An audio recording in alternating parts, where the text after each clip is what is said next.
महाराष्ट्राच्या किनारपट्टीवर पावसाने अक्षरशः हाहाकार माजवला असून रायगड जिल्ह्यातील श्रीवर्धन तालुक्याला मुसळधार पावसाने झोडपून काढला आहे। गेल्या 24 तासांपासून सुरू असलेल्या सततच्या पावसामुळे श्रीवर्धनमधील जनजीवन पूर्णपणे विस्कळीत झाले आहे।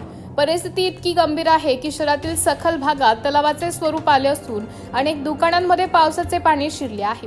पहिल्याच मोठ्या पावसामुळे श्रीवर्धनच्या मुख्य बाजारपेठेची दाणादाण उडाली आहे। पाण्याचा निचरा योग्य पद्धतीने न झाल्यामुळे रस्त्यावरील पाणी थेट व्यापाऱ्यांच्या दुकानांमध्ये आणि घरांमध्ये घुसले आहे।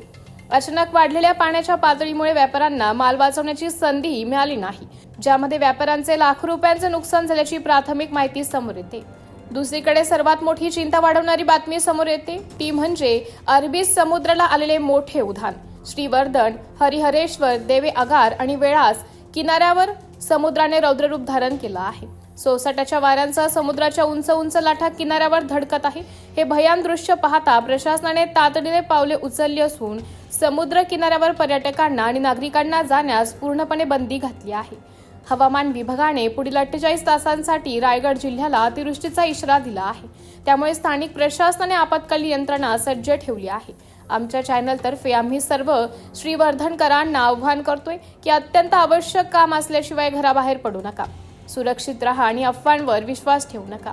श्रीवर्धनमधील पावसाच्या प्रत्येक थेट अपडेटसाठी आमच्या चॅनलला आताच आणि या व्हिडिओ जास्तीत जास्त शेअर करा। जागरूक महाराष्ट्रासाठी संदेश घोलप, श्रीवर्धन, रायगड।